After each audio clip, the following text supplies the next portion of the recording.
సరైనటువంటి వైద్యం అందుతుంది.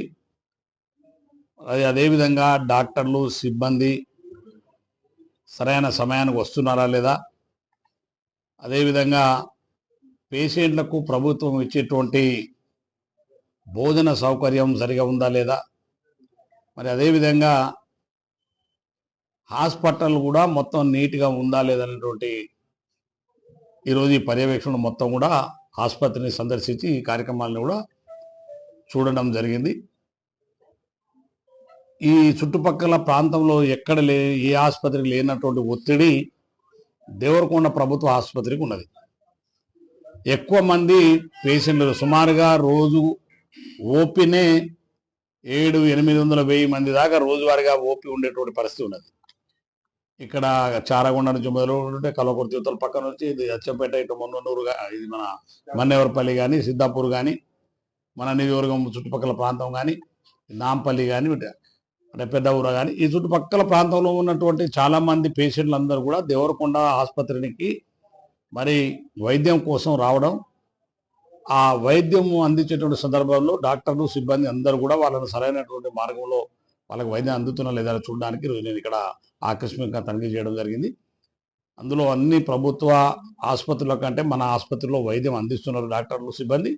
సో శుభ్రపరంగా కూడా బాగుంది, భోజనం బాగుంది, అన్నీ బాగానే ఉన్నాయి.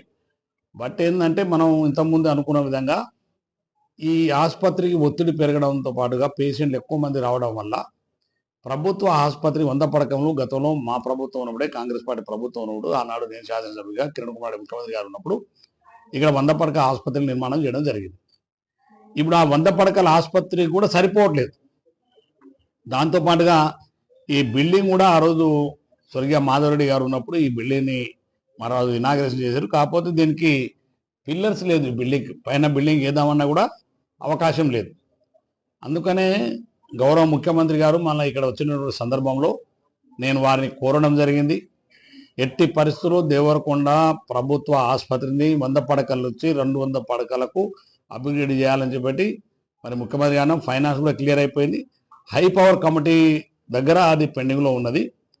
ఆ హై పవర్ కమిటీలో డిప్యూటీ సీఎం గారు, మిగతా మంత్రులు కొంత ఉత్తమ్ కుమార్ రెడ్డి గారు, వెంకటరెడ్డి గారు, సీత గారు, శ్రీధర్బాబు గారు, వీళ్ళందరూ కూడా హై పవర్ కమిటీలో ఉన్న వాళ్ళందరూ కూడా రిక్వెస్ట్ చేసిన మిగతా నియోజకవర్గాల ప్రాంతాల కంటే దేవరకొండ ప్రాంతం మరి ట్రైబల్, మిగతా ఇన్ని ప్రాంతాలకు సంబంధించిన వాళ్ళు ఎక్కువ పేషెంట్ల ఒత్తిడి పెరుగుతుంది, వైద్యం అందలేక ఇబ్బంది పడుతున్నారు అన్నటువంటి పరిస్థితుల్లో ప్రభుత్వం మొన్న వచ్చినప్పుడు ముఖ్యమంత్రి గారి దృష్టి కూడా తీసుకెళ్ళాను.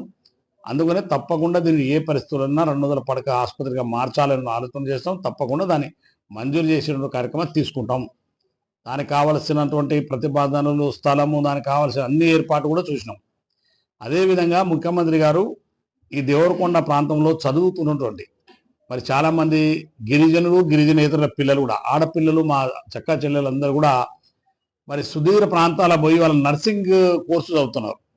మన ప్రాంతంలో నర్సింగ్ కాలేజీ లేక వాళ్ళు నల్గొండ వైపు, హైదరాబాద్ వైపు, లేకపోతే చుట్టుపక్కల మిరాడు వైపు, అట్టడి వైపు ప్రాంతం పోయి అది కూడా ప్రైవేట్ కాలేజీలో చదువుతున్నారు.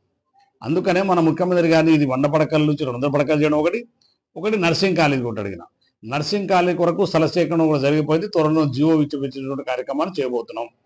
అది కూడా స్థలం కూడా మా సొంత గ్రామమైనటువంటి ముదిగొండలో మరి స్థల సేకరణ కోసం ఇప్పటికే మరి తహసీల్దార్ గారు మిగతా వాళ్ళందరూ చూసిపెట్టినారు. అక్కడ నర్సింగ్ కాలేజ్ ఏర్పాటు చేయడం వల్ల మన దేవరకొండ ప్రాంతంలో ఉన్న ఆడబిడ్డలందరూ కూడా నర్సింగ్ కోర్సు ఇక్కడనే చదువుకొని మరి వాళ్ళ ప్రభుత్వం ప్రతి సంవత్సరం అనేక మందికి ఈ కోర్సు ఉద్యోగ అవకాశాలు రేవంత్ రెడ్డి గారి చేతుల మీద, ముఖ్యమంత్రి గారి చేతుల మీదుగా అనేక మందికి ఉద్యోగ అవకాశాలు ఇస్తున్నాం. ఆరోగ్యం పట్ల, విద్య పట్ల, వైద్యం పట్ల ఈ ప్రభుత్వానికి ఒక చిత్తశుద్ధి, ఒక కమిట్మెంట్ ఉంది. అందుకనే ఇవన్నీ కూడా మంజూరు చేసి ఈ ప్రాంతంలో ఉన్నటువంటి ప్రజానీకానికి సరైనటువంటి వైద్యం అందియాలి.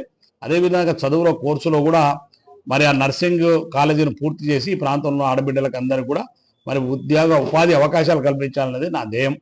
దాంతో పాటుగా మా ఈ హాస్పిటల్లో పనిచేసేటువంటి మరి డాక్టర్ సిబ్బంది గారు అందరూ కూడా మరి టైం టు టైం రావడం, వైద్యం అందించడం. ఇంకా నేను వాళ్ళందరూ కోరుతున్నాను కొద్ద ఓపికతోటి. ఎందుకంటే మన ప్రాంతంలో చాలామంది పేదవాళ్ళు, మరి అత్యధికంగా గిరిజన ఉన్న వాళ్ళు, పేదవాళ్ళు ఎక్కడ వైద్యం అందక ప్రైవేట్ ఆసుపత్రులకు పోలేని వాళ్ళు మన ప్రభుత్వ ఆసుపత్రికి వస్తున్నారు. కొద్దిగా టైం టు టైం వచ్చి మరి వాళ్ళకి సరైనటువంటి వైద్యాన్ని అందించాలని సూపరింటెండెంట్ గారి వారి డాక్టర్ సిబ్బంది అందరూ కూడా నేను రిక్వెస్ట్ చేస్తాను. దాంతోపాటుగా చిన్న చిన్న విషయాల కొరకు వాళ్ళను హైదరాబాద్కో నల్గొండకో రిఫర్ చేయకండి. మీకు ఏం ఆపద లేదు, ఇబ్బంది లేదు. ప్రభుత్వం మీ వెన్నట్టు ఉంది. ఏ వైద్యుడు కూడా ఒక పేషెంట్ను వాళ్ళ ప్రమాదంలో ముంచాలని కానీ లేకపోతే చంపాలని కానీ ఎవడు అనుకోడు. అవి ఏదైనా అనుకోకుండా పరిస్థితులు జరుగుతాయి తప్ప వాళ్ళ ప్రయత్నాలన్నీ చేస్తారు. కానీ మంచి మంచి కార్పొరేట్ హాస్పిటల్ కూడా ఏం చేయలేని పరిస్థితి. బట్ మీరు అటువంటి చిన్న చిన్న విషయాలకు ఎక్కడ భయపడి రిఫర్ మాత్రం చేయకండి దయచేసి. మీ వీలైనంత వరకు మీ సర్వశక్తులు అన్ని వడ్డీ, ఇక మా శక్తి సరిపోదు, ఈ హాస్పిటల్లో సరైనటువంటి దానికి సంబంధించిన ఎక్విప్మెంట్స్ లేవు అంటే అప్పుడు హైదరాబాద్కు నల్గొండకు రిఫర్ చేయండి. కానీ చిన్న చిన్న విషయాలకు కూడా రిఫర్ చేయవద్దని నేను డాక్టర్లకు, సుబ్రహ్మణ్యం గారికి, మీద ఆసుపత్రి డాక్టర్స్ అందరూ కూడా రిక్వెస్ట్ చేస్తున్నాం. మీ అందరికీ మేము అండగా ఉంటాం, దానికి ఇబ్బంది లేదు. ఈ ఆసుపత్రికి వచ్చే ప్రతి వైద్యుడికి, ప్రతి పేషెంట్కి సరైన వైద్యం అందించడమే ఈ ప్రభుత్వ లక్ష్యం, మీ లక్ష్యం, నా లక్ష్యం. ధన్యవాదాలు.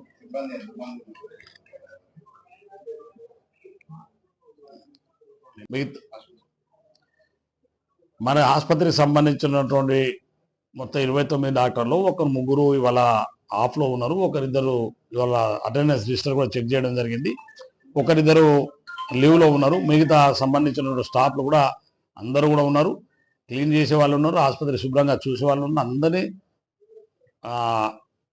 అన్ని పేషెంట్కి సంబంధించినటువంటి వార్డ్స్ అన్ని కూడా సందర్శించడం జరిగింది. అవన్నీ కూడా నేను ఒక్కటే కోరుతా ఉన్నాను, వైద్యం సరైన టైంలో పేషెంట్కి అందించాలనేది మా లక్ష్యం. దానికోసం దీనికి త్వరలోనే మా కమిటీ కూడా ఉంది. దీని కమిటీకి ఎమ్మెల్యేనే చైర్మన్, నేనే చైర్మన్. ఆల్రెడీ గవర్నమెంట్ ఆర్డర్ కూడా వచ్చింది వాళ్ళకు. త్వరలోనే చాలా రోజులు ఎన్నికలు దానివల్ల సమావేశం ఏర్పాటు చేయడం. త్వరలోనే ఈ మున్సిపల్ ఎన్నికలు, మున్సిపల్ కోడ్ ఉంది వస్తుందేమో, కానీ మున్సిపల్ ఎన్నికలు అయిపోగానే వెంటనే ఇక్కడ ఆసుపత్రికి సంబంధించిన అడ్వైజరీ కమిటీ, అంతే, ఈ అడ్వైజరీ కమిటీ మీటింగు ఏర్పాటు చేసి ఇంకా వాళ్ళకి కావాల్సినటువంటి ఏం సహాయ సహకారాలు అవన్నీ అందించడం, ఇంకా ఏర్పాటు చేసుకునేవన్నీ కూడా చేసుకునే కార్యక్రమం తీసుకుంటాం. ధన్యవాదాలు. చరిత్ర సృష్టించినోడు ఇప్పుడు ఆ చరిత్రని తిరగరాయబోతున్నాడు. అబద్ధాల గోడల్ని బద్దలు కొట్టి నిజాలను రాగా మీ ముందుంచబోతున్నాడు. నిజమైన వార్తల కోసం వెంటనే డౌన్లోడ్ చేసుకోండి రా యాప్ని.